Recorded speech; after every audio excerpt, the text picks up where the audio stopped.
Economists say the Federal Reserve is done hiking interest rates. So what does that mean for the economy and your personal finances? This is what Vance Ginn, the president of Ginn Economic Consulting and former chief economist at the Office of Management and Budget, told me. Hey, it's a pleasure to be with you today. And look, I think the Fed rate hikes are over. There's actually some expectation that they'll be cutting interest rates, their target interest rate, which is now 5.25 to 5.5%. There may be 3 or 4 cuts in 2024. So what does that mean to the audience? It means that you can expect lower interest rates on your mortgages, on your car loans, things of that nature that will help with some of that excessive cost that have happened with inflation over the last year plus and higher interest rates. So it'll be welcome news to see lower interest rates. I think they'll still have some inflation and other things around us, but at least that'll be good news in 2024.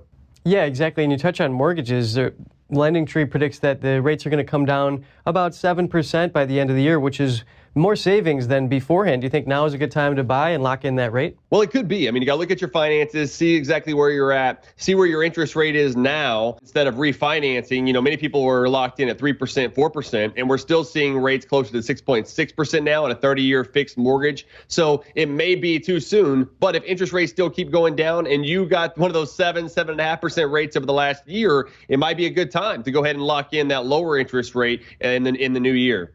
Yeah, and savers have been doing pretty good here, and maybe it's a time to buy those CDs that banks are offering and maybe get into a high-yield savings account if they're up of 5%.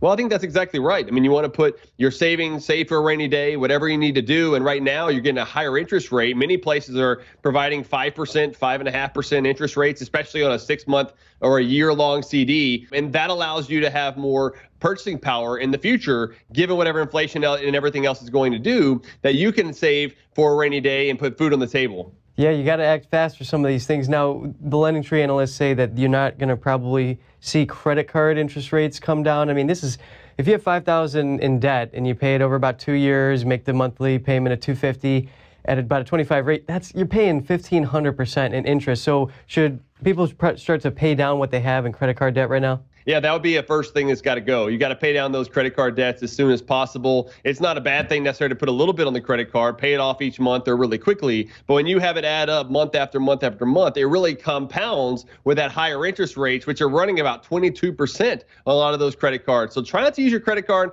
put money in savings, and refinance those rates at lower interest rates when you can. That's sound advice that I give you each and every day.